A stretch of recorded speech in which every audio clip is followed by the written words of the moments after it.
तुम उपकार सुखमयीना राम विरायला बलवीना तुमरो बंधवी जनाना रंगे सर्वे समजयामा सुरता सदोष प्रभात दिव्यो भाई समरया प्रभो त्रिकामिल मंगमाय जलधि राज में अजरयना दुर्गम नाथ जगत के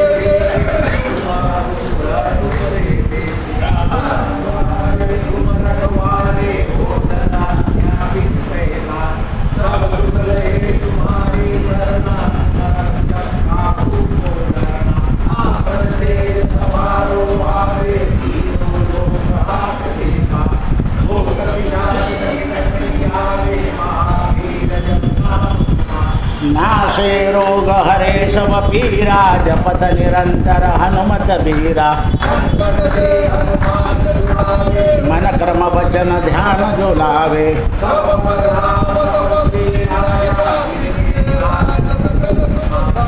और मनोरथ जो कोई लावे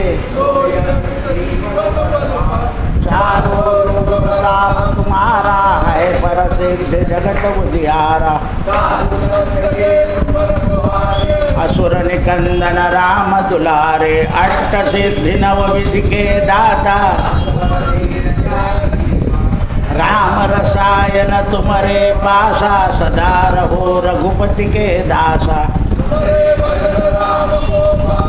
जन्म जन्म के दुख विसरावे अंत काल रघुवर पुर जाई जहाँ जन्म हरि भक्त कहाई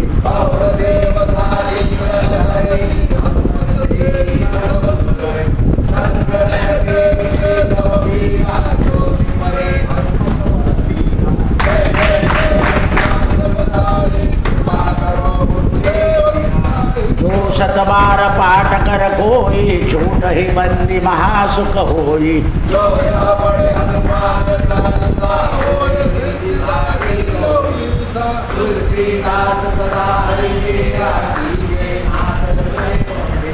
पवन सुत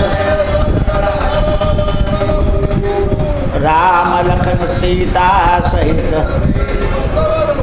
सियावर रामचंद्र की जय पवन सुत हनुमान की जय उमापति महादेव की जय बोलो भाई सब संतन की जय जय जय सीताराम नमो भगवते वासुदेवाय नमो भगवते वासुदेवाय नमो भगवते वासुदेवाय नमो भगवते नमो भगवते वासुदेवाय नमो नमः। इक्ष्वाकु कुलभूषण रामचंद्र सुमंताला परत पाठवण्याकरता त्याची मनधरणी कशी करताय हे सुद्धा श्रीराम म्हणाले बघ हे वन किती सुंदर आहे, कसे राजहंस दिसत आहे, कसे हत्ती, कसे हरणं, तुझ्या मनात जे आहे ना की मला वनात त्रास होईल तर ते काढून टाक। हे सगळं वन पाहून मी 14 वर्ष अगदी निर्भय होऊन जगेल। पहा राम सुमंताचं मन आपल्याकडून काढून अयोध्येकडे कसं लावतात हे चातुर्य सांगितलं आहे याच्यामध्ये। केव्हा केव्हा आपण आपल्या नातवाला सांगा तू आत्ता अभ्यास कर, मी आलो बाहेरून फिरून मग जाऊ बाहेर, त्याप्रमाणे सुमंताच्या मनातलं काढून त्याला तयार करतात। हे सुद्धा पुन्हा मी माता पित्यांच्या सेवेकरता परत येईल भ्रमण करून, आपल्या शरयू तीरावर आनंदाने आपण राहू असं रामाने इक्ष्वाकुनंदनाने सगळ्याविषयी मधुर वाणीनं या अयोध्येतले काही लोक तिथपर्यंत आले होते सुमंता त्यांना परत फिरवण्याकरता आपलं संभाषण केलं। अशा प्रकारे मग कौशल देश पार केला काल, तर कौशल देशाच्या काही राजे लोकांना कळालेलं होतं म्हणून ते रामाला भेटायला आले। म्हणून आईच्या जन्मभूमीला वंदन करून मला अयोध्या सोडल्यावर गावात घुसायचं नाही म्हणून मी आलो नाही हे समजून सांगितलं। कारण काय हरकत होती मामाच्या गावात जायला, पण नाही मला आता 14 वर्ष गावात घुसायचं नाही आहे. लंकेच्या जवळ पोहोचल्यावर सुद्धा एक प्रसंग आला होता. रावणानं शंकराकडून रामाला प्रसन्न घेऊन लंकेत बोलवलं होतं युद्धाच्या आधी. राम म्हणे, अरे रावणा, मला लंकेत जाता नाही येणार. म्हणे का? 14 वर्ष गावात प्रवेश नाही करायचा. म्हणे महाराज, 14 वर्षात किती अधिक मास झाले माझ्या डोक्यात. या 14 वर्ष होऊन गेले म्हणे. तिथे सुद्धा रावणाला रामाने सांगितलं की मला प्रवेश नाही करायचा आहे गावात. किती शत्रू होता. मंदोदरीचा विश्वास बसेना रावणावर की मी खरा राम बघताय. नाही म्हणे, तुम्ही खोटं बोलता. म्हणे तुला काय सांगू, हे मला रामानेच करायला लावलं आहे सगळं. मी काय वेडा आहे का? सीतेला घेऊन येईल का? आणि खरी सीता आहे का? खोटी आहे. म्हणे खरं कशावरून? मग रावणाने भगवान शंकराची आराधना केली. शंकर प्रगट झाले.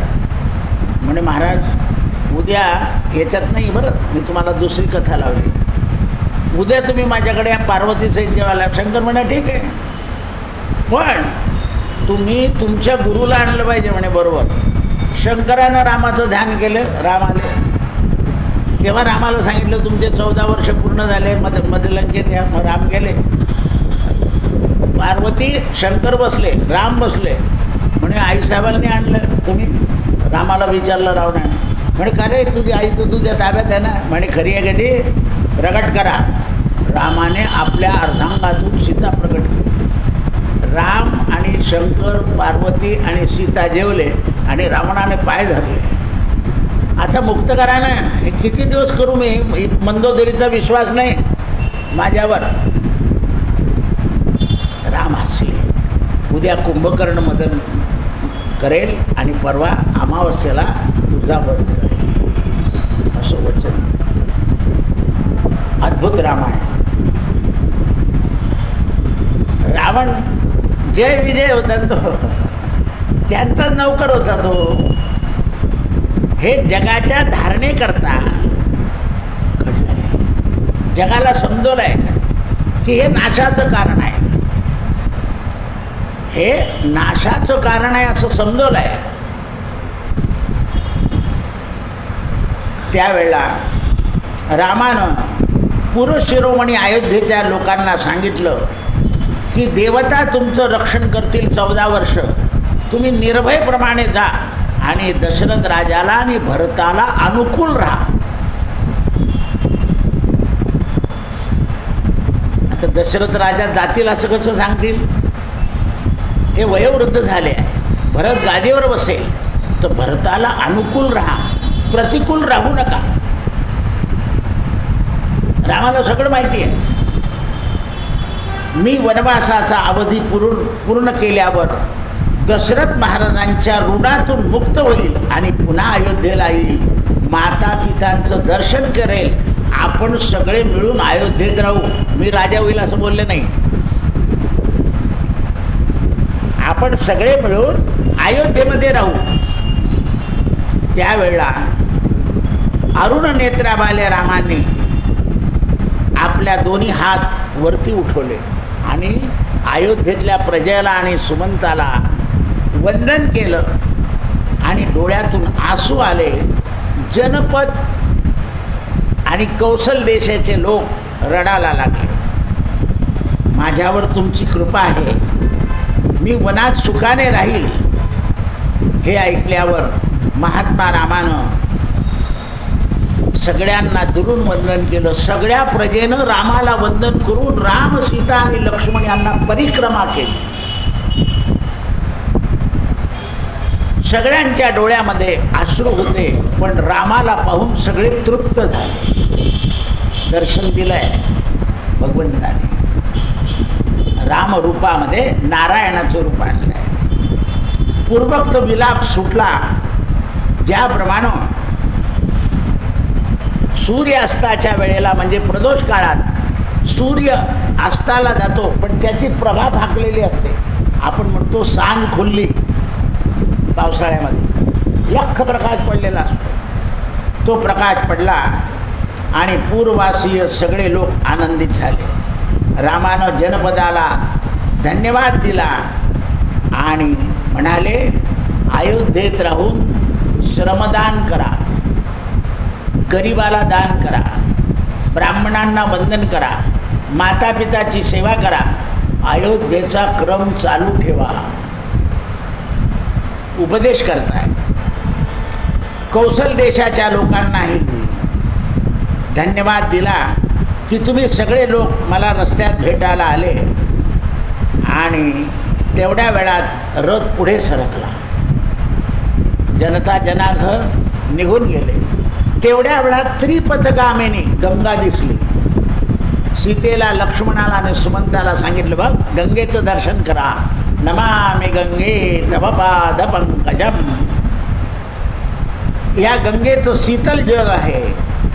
इथे महर्षी लोक सेवा करतात. आता गंगा तटाचं वर्णन सांगितलेलं आहे रामाने सुमंताला आणि लक्ष्मणाला आणि सीतेला. हे बघ, आता इथे सगळे देव ऋषींचे आश्रम दिसतील आपल्याला. बघ सुमंता, अशा मोठ्या मोठ्या ऋषी लोकांना मला भेटायला मिळणार आहे आणि मला शिकायला मिळणार आहे. तू दुःख करू नको. राजाला सांग, आईसाहेब कौशल्येला सांग, सुमित्रेला सांग, कैकईला सांग की तुझा राम वनात आनंदित आहे.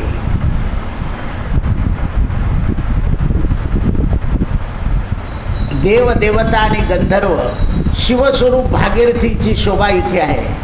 इथे रोज गंधर्व आणि गंधर्वाच्या पत्न्या गायन करायला येतात. हे गंगातट असं आहे, कारण सगळ्या गावापासून लांब होती ती गंगा. जवळ फक्त जंगलच जंगल. अशा एकांत स्थळी गंगेवर, नर्मदेवर सुद्धा हे देवता लोक अजून येतात.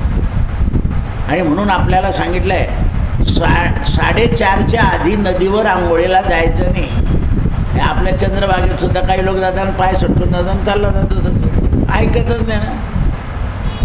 नाही सांगितलेलं आहे 4:30 नंतर संन्याशाने जावं आणि संसारी माणसाने 5:30 नंतर जावं. नाहीतर एखाद्या वेळा हे यक्ष, गंधर्व, राक्षस असले तर माणसाला विपरीत करून टाकतात. काही लोक आळतच भलत्याच रात्री चालले जातं, कारण नसतात. पहिली आंघोळ झाली पाहिजे. अरे काय करतो पहिली आंघोळ? ज्यांना सांगितले त्यांना करू द्या ना. पण हे संसारी माणसं जिथे तिथे जिथे तिथे फायदा झाला पाहिजे, फायदा झाला पाहिजे. अशात कुठे फायदा? बरं उल्फत तू महाराजांनी काही सांगतात. हे लक्षात ठेवलं. जे नियम दिले या ठिकाणी, या गंगेच्या जलामध्ये शब्द बाहेर पडतात आणि त्या शब्दानं ही नदी निर्मल होते, सगळ्या पापाचा नाश करते. गंगेचं स्मरण, नर्मदेचं स्मरण, मातापितांचं स्मरण. हे बघ, त्याच्या लहरी किती वेगानं वाहत आहे. या ठिकाणी गंधर्व मृदुंग छान वाजवत आहे. तो नाद कानावर येतो. यामध्ये जलदेवता समूहाने स्नान करतात. इथे बघ, नीलकमल, पांढरं कमल, लाल कमल फुललेलं आहे.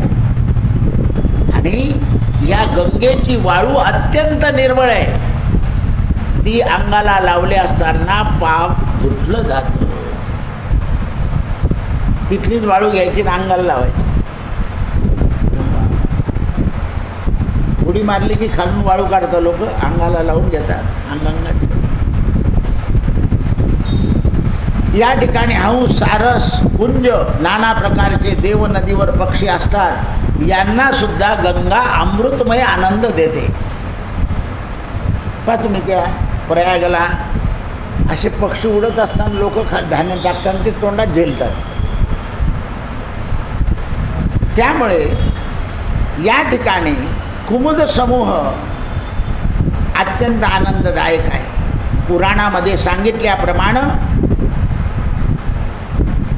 या गंगा नदीचं जल पिण्याकरता मधोन्मत्त हत्ती पळत येतात आणि गंगा जल पिल्यावर शांत होतात. गंगा म्हणून आपल्याला अंतकाली गंगा द्यायला सांगितली. गंगेनं शरीर शांत होतं. आता तुम्ही म्हणाल मग तिकडचे लोक एवढं पाणी पिता शांत का होत नाही, भय्य बिये तर ते आदराने पाणी पित नाही. ते तुम्हाला त्या गंगेबद्दल तेवढा आदर पाहिजे. आदर जर नसला तो उपयोग नाही आहे. हे आपल्याकडे येणाऱ्या पाहुण्याला असं म्हणावं लागतं, पुन्हा या. गेल्यानंतर असं कराल ती गोष्ट वेगळी, पण त्याच्या तोंडावर म्हणावं लागतं पुन्हा या.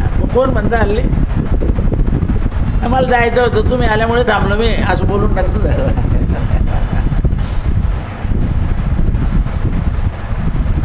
म्हणून इथे फुलं फळं पल्लवी पशु पक्षी याचं ज्ञान होतं. ही भगवती गंगा विष्णूच्या चरणापासून निघालेली आहे, म्हणजे त्यांच्याच पायापासून निघाली आहे. राम म्हणजे महाविष्णूचा अवतार. आपले ज्ञानेश्वर सुद्धा कोणाचा आहे? महाविष्णूचा अवतार. सखा माझा ज्ञानेश्वर. त्यावेळेला या जलामध्ये नाना प्रकारचे सर्पसुद्धा आहे. ते सुद्धा गंगा जलामध्ये राहून आपला जन्म समर्पण करतात. जीवजंतू सुद्धा याच्यामध्ये उद्धरून जातात. हे रामानं सांगितलं. सागरवंशी राजा भगीरथानं तपानं शंकराच्या जटेमध्ये गंगा उतरवली आहे, म्हणून हिला भागीरथी असं म्हणतात. राजा भगीरथाच्या मांडीपर्यंत आलं पाणी म्हणून जान्हवी म्हणतात. हे गंगा रामानं सारथी सुमंताला सुता आज तुझ्याबरोबर मला गंगेचं स्नान घडेल मोठेपणा दिला आहे. कारण रवाना करायचा आहे, जाताना आनंदाने गेला पाहिजे, लक्षात ठेव. म्हणून कोणी आलं की त्याच्याशी आनंदमय चर्चा करायची, कोणाची निंदा कोणाची स्तुती करू नये. आपला अनुभव जास्त सांगत बसू नये आणि त्याचाही अनुभव जास्त ऐकत बसू नये. कारण माणूस आनंद सांगण्यापेक्षा गराणे जास्त सांगतो, हा माणसाचा स्वभाव असतो. आनंद कमी सांगतो, त्रुट्या जास्त सांगतो. काही लोक अवास्तव सांगतात. म्हणून हे सारथी, गंगेच्या समीप आपण आलेलो आहे. हे बघ, ही नदी आनंद देणारी आहे. आता आम्हाला गंगेच्या जवळ वास मिळणार आहे, आम्ही आनंदात राहणार आहे. तुम्ही सुद्धा गंगेचं स्नान करून दर्शन करून आनंदानं राहा. हे लक्ष्मणा, हे सुमंता, रामचंद्रांनी इंदुगुळी वृक्षाच्या जवळ रथ थांबवायला सांगितला आणि त्या ठिकाणी रथामधून खाली उतरले आणि दशरथाच्या रथाला वंदन केलं. आता यापुढे रथात बसायचं नाही.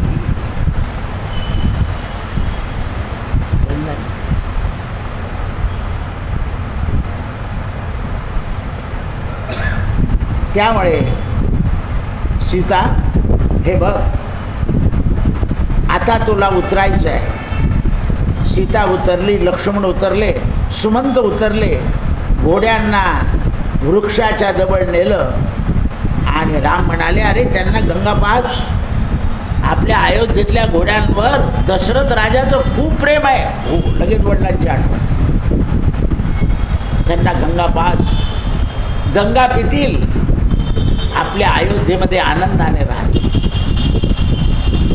ज्याप्रमाणे गंगा मानवालाही आनंद देते, त्याप्रमाणे प्राण्यांच्या शरीरामध्ये गेल्यावर सुद्धा त्यांचा जन्म संपवते. पुनर्जन्म न विद्यते असं म्हटलं आहे. म्हणून रमणीय वृक्षाच्या ठिकाणी राम सीतेसहित बसले, लक्ष्मण बसले आणि घोड्यांना बांधून सुमंतही बसला. तेवढ्या वेळामध्ये शृंगेरपूरचा राजा हा, त्याला कळालं की राम वनवासात निघाले, म्हणून रामचंद्राच्या आणि दशरथाचा प्राणप्रिय होता हा शृंगेरपूर राजा कौशल देश आणि अयोध्या यांच्या सीमेवर राहत होता. आणि कौशल देशाचं आणि अयोध्येचं रक्षण करीत, म्हणून दशरथ राजाचा मित्र होता. आपल्या सीमातटक जे देश असताना ते मित्र पाहिजे. आपल्या नशिबानं शत्रू फार आहे आपल्याला, भारताला मित्र पाहिजे, देशाचं रक्षण करणारे पाहिजे, देशाला उद्ध्वस्त करणारे नाही. म्हणून हे बघ, रामानं सुमंताला सांगितलं आणि लक्ष्मणाला सांगितलं, शृंगेरपूरचा राजा येतो आहे, त्याला सामोरं चलू आपण. राजा महाराज तुम्ही, हो तो दशरथाचा मित्र आहे, आपल्या वडिलांचा मित्र म्हणजे आपला काका, आपण सामोरं गेलं पाहिजे. तो सगळ्या कुटुंबाला घेऊन आला होता. प्रधान ठीक आहे, पण कुटुंब रामाचं दर्शन, तोही दर्शनाकरता उत्सुक आहे. देवाने ओळखलं तो उत्सुक आहे, तर आपणही उत्साह दाखवला. या तर म्हणावं लागतं का नाही आपल्याला. कोणी आलं की या हो, अरे वा बऱ्याच दिवसात भेटले, तुमच्या भेटीचा आनंद. म्हणून शृंगेरपूरचा राजा सगळ्या सैनिकांचं तिथे आला. तो निषाद होता. पुरुष रामाने त्याचं स्वागत केलं आणि आता तो निषाद असल्यामुळे रामापासून लांब उभा राहिला. त्याने मर्यादा पाळली. पण रामचंद्रांनी वल्कल धारण केलेली पाहून त्याला मात्र रडू आलं. हे काय, राजा दशरथाचे 2 मुलं वल्कल धारण करून वनात जायचं असलं तरी म्हणून काय झालं, त्याला रडू आलं. खूप मोठ्या दुःखात पडला. रघुनाथाने पाहिलं की अरे अरे अरे, म्हणून दोन्ही हात मोठे केले रामाने आणि त्याला कवटाळलं, दुःखाचं शमन केलं. आराम कल्पवृक्षाणाम, राम कल्पवृक्ष आहे. राम काय आहे, कल्पवृक्ष आहे.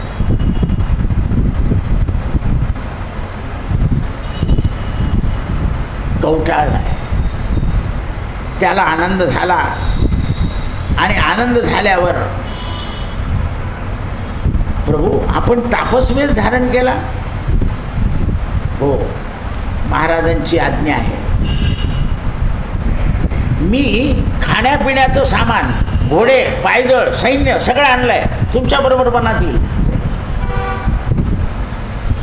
सुमंताने पाहिलं या निषाद असून रामाच्या सेवेकरता तत्पर आहे.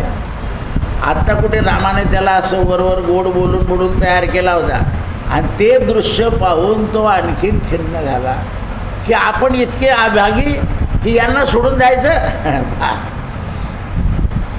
आपण इतके अभागी की यांना सोडून जायचं. हा गोवक राजा बरोबर जायला तयार झाला आहे.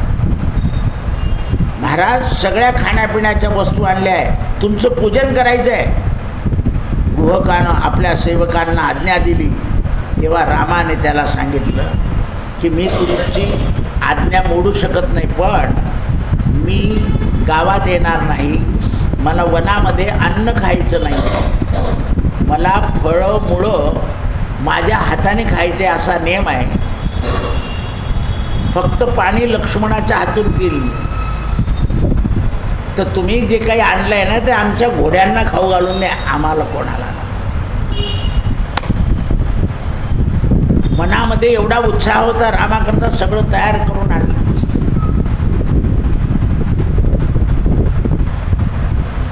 आणि रामाने नाही, त्याला काय माहिती फळमूळ त्यागाने जायचे. राम फळमूळ खायचे, अन्नाचा त्याग करायचा आहे. 14 वर्ष गुहकाने आपल्या सेवकांना सगळी आज्ञा दिली की जागा साफ करा. आता हे तर करायचं म्हणून सगळे सेवक इंदुगुळी पोळ्याच्या झाडाखाली सगळी जागा साफ केली. राम स्नानाला गेले, सीता स्नानाला गेले, लक्ष्मण स्नानाला गेले आणि संध्येची तयारी करून ठेवली. पण ज्या माणसाला सेवा करायची आहे ना, तो येन केन प्रकारेनं करत राहा. आणि ज्याला करायचे तो तिकडून झाड, तिकडून झाड असे करत असतो. सेवा करत राहायची. आपण रोज म्हणतो रामराया जिजू दे रे काया, आणि काया जिजाची वेळ आली की आल झोप. हे सिद्धांत लक्षात ठेवले पाहिजे. सेवा करणारा मनुष्य येन केन प्रकारेनं सेवा करून घेतो. म्हणून त्यावेळेस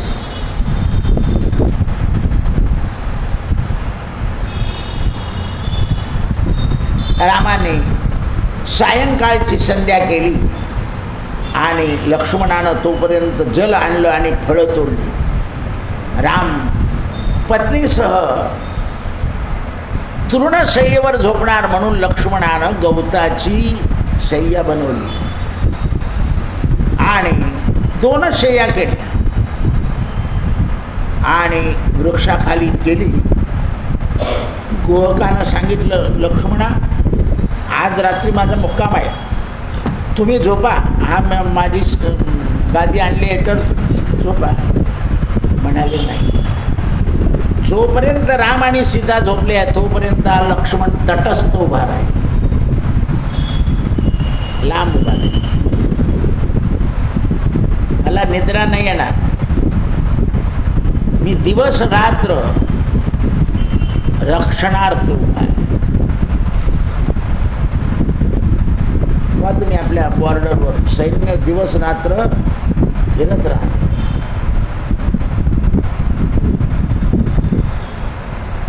क्षत्रियाचं काय, रात्र काय आणि दिवस काय, नाईट राऊंड आहेच, दिवस राऊंड आहेच. आता तर स्त्रिया रक्षण करताय भारतामध्ये. म्हणून गुहक धनुष्य घेऊन उभा होता. सुमित्रकुमार उभे होते रामाचं रक्षण करायला. दशरथनंदन राम यांनी देवाचं स्मरण करून अयोध्येकडे तोंड केलं. राजा दशरथाला, कौशल्येला, सुमित्रेला, कैकेयीला नमस्कार केला आणि शयनाला सुरुवात केली. लक्ष्मण गुहकाला म्हणाला, बंधुराज, निषाद राजा, तुम्हाला संताप होऊ देऊ नका, कारण राम अशा गवतावर झोपल्यामुळे तुमच्या मनात संताप आला आहे. पण हे तृणशय्येचं व्रत आहे, रामाचं व्रत आहे. कारण रामाला अवतार धारण करून 14 वर्ष व्रत पाळून दुष्टांचा संहार करायचा आहे. परित्राणाय साधूनां विनाशाय च दुष्कृतां धर्मसंस्थापनार्थाय संभवामी युगे युगे. प्रत्येक युगामध्ये करायचं असतं. आता आम्ही राजकुमार नाही, वनवासी आहोत. महाराज, मी तुमचा सेवक आहे, तुम्ही क्लेश आजच्या दिवस तरी झोपा. लक्ष्मण म्हणाला, नाही, मला रात्रभर जागायचं आहे. मी सत्याची शपथ घेऊन सांगतो की मला एक क्षण सुद्धा झोप येणार, एक क्षण सुद्धा. रघुनाथांचा हा प्रसाद आहे. महान यश विपुल धर्माचा मला लाभ झाला आहे आणि रामाचा प्रसाद असल्यावर या भोग वस्तूंची मला काय गरज आहे. मला सुद्धा त्यागमय जीवन मिळणार आहे. कारण त्यागात निरंतर शांती. शांती कशामध्ये आहे? त्यागामध्ये. भोगामध्ये दुःख आहे. सकाळचं प्रवचन ऐकलं तुम्ही की माणसाला जडाकडे मन जातं नेहमी, चेतनाकडे जात नाही. म्हणून मन जडाकडे गेल्यामुळे नेहमी दुःखच असतं. गादी मऊ मिळाली, पांघराला नाही मिळाली की मन दुःखी होऊन जातं. पांघराला असतं ना तर आणखी बरं झालं असतं. असं आहे ते. जडाकडे मन जातं, चेतनाकडे जात नाही. आणि जड असं आहे की देवाचा विसर पाळतं. बस सगळं वैभव असलं की मग एक एक विसर पडतो. अरे देवाच्या पाया पडायच्या आधी जेवायला बसून गेलो, मला जाऊ दे आता. हा बोळा वाहून सिद्धीत जाव, चतुर असता बोलाला. बोलाला चतुर असतात. म्हणून त्यावेळेस बंधू बांधवांना आनंद देण्याकरता मी रक्षण करणार आहे. लक्ष्मणाचं वचन ऐकल्यावर निष्पाप निषादराज आनंदित झाला आणि त्या निष्पाप निषादाला धर्म म्हणाले, आपल्या लक्ष्मण म्हणाले, हे मित्रा तुझी धर्मावर दृष्टी आहे म्हणून तू आज रामाच्या जवळ आला आहे.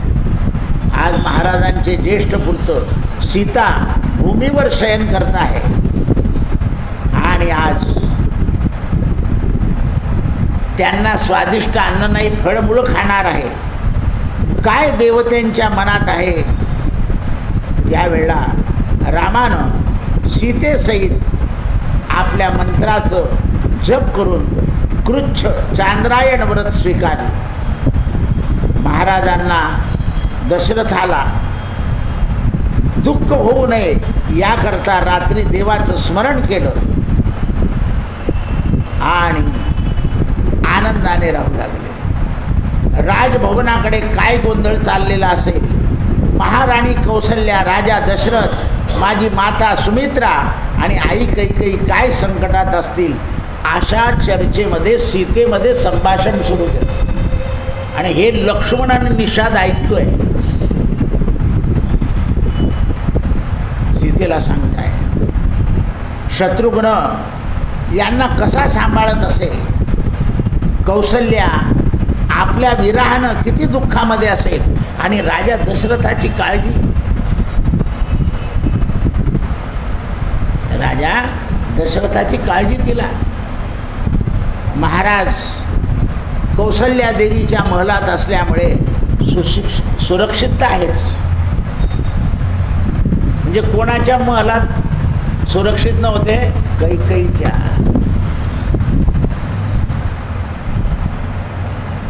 आई कौसल्या नौकरांचं काम पडू देणार नाही. आई सुमित्रा नौकरांचं काम पडू, त्या स्वतः शुश्रूषा करतील. त्या स्वतः शुश्रूषा करतील. सीतेला सांगताय महाराजांना त्रास होऊ देणार नाही. हे नारायणा माझ्या माता पित्याचं रक्षण कर. झोपायच्या आधी स्मरण केलं. आताही काही मुलं आई जेवण बिवण झालं का, दरवाजे बिरवाजे लावून झोपली का असं फोन करून विचार. आपला राम असेल तर नथू असला तर काय फोन करायचा, तुम्हाला का तेवढं बिझं म्हणते. उठले सुटले की मंदिरात चालले असं नथू. आता आपला नथू आहे का कथ्थू आहे का राम आहे तपासून घ्यायचा. लक्षात ठेवा. वनात आहे पण काळजी दशरथ राजाची, कौसल्याची, सुमित्रेची. महाराजांच्या इच्छेनं भरताला राज्याभिषेक व्हावा आणि भरताने राजा दशरथांना वैभवाने सांभाळावं हीच या रात्रीची प्रार्थना.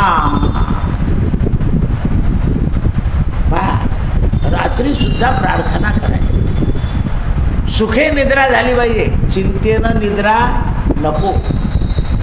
म्हणून रात्री 9, 9:30च्या पुढे कोणाला काही काम सांगू नये. कारण आपण काही चिंता सांगितली तर त्याला झोप येत नाही. सकाळीच सांगावं. पण आपण म्हणतो फोन तर काय व्हिडिओ काढलो हा आणि माझं नाक वाहत आहे दाखवत होतो. आई इकडे चिंतेत, भाऊ बाम लाव, व्हिक्स लाव, अमुक लाव, वाफ घे. म्हणून ते म्हणतात आता वृद्धाप काळामध्ये राजा दशरथांना ही अवस्था प्राप्त झाली आहे. माझे वडील दीर्घकाल राहो, अयोध्येपुरीचं राज्य आणखीन ते सांभाळो अशी प्रार्थना करत आहे. पितामह महाराज दशरथांच्या चिंतेनं लक्ष्मण गुहकाशी हे संभाषण करतो आहे. आणि राम 14 वर्ष सत्यप्रतिज्ञा करून पुन्हा अयोध्येत प्रवेश करतील. निषादा त्यावेळा तुला बोलवतीलच, तू चिंता करू नको. निषाद आणि गुहक आणि लक्ष्मण अशा पीडित गोष्टी करून व्याकुळ करत करत डोळ्यातून आसू काढत काढत गप्पा करत राहिले. तोपर्यंत सकाळची पहाट झाली. वृक्षाखाली राम उठले आणि भगवती रात्र व्यतीत झाली म्हणून सूर्योदयाच्या आज स्नान झालं पाहिजे. कोकिळा आवाज देऊ लागल्या, पोपट आवाज देऊ लागले, मयूर आवाज देऊ लागले, कोंबडा आवाज देऊ लागल्या. समुद्र गंगा पार आपल्याला उतरायचं आहे म्हणून रामाने स्नान संध्या करायला सुरुवात केली. आता जायचं आहे आपल्याला, गंगा पार जायचं आहे. म्हणून निषादाला सांगितलं, निषादा आता तू काय कर, मला एखादा नावाडी पाहून आण, मला गंगा पार करायची आहे. उद्या रामाची आणि नावाड्याची भेट व्हायची आहे. गंगा पार उतरायचं आहे. दोघंही जे आहे ते पार करणारे भगवान संसार पार करतात आणि नावाडी सांगड बांधारे भक्तीची, रघुनाथ नामाची सांगड बांधारे. आपल्याला या भवसागरातून तरायला जायचं असेल तर भगवंताच्या नामाची सांगड बांधावी लागते. सांगड म्हणजे काय, असे लाकडं बांधायचे आणि ते पाण्यात टाकायचे आणि त्याच्यावर बसायचं आणि तरून जायचं. आपण रामनामाच्या जपाची सांगड बांधायची आणि त्याच्यातून तरून जायचं. उद्या राम गुहकाच्या निषादराजाला सांगतील आणि नावाड्याला बोलवतील. नावाड्याचं आणि भगवंताचं जे नातं आहे ते आपल्याला उद्या कळेल. कृष्णार्पणम. सत्यगुरु राये कृपा मज केली, परी नाही घडली सेवा काही. मस्तकी तो दाना ठेविला.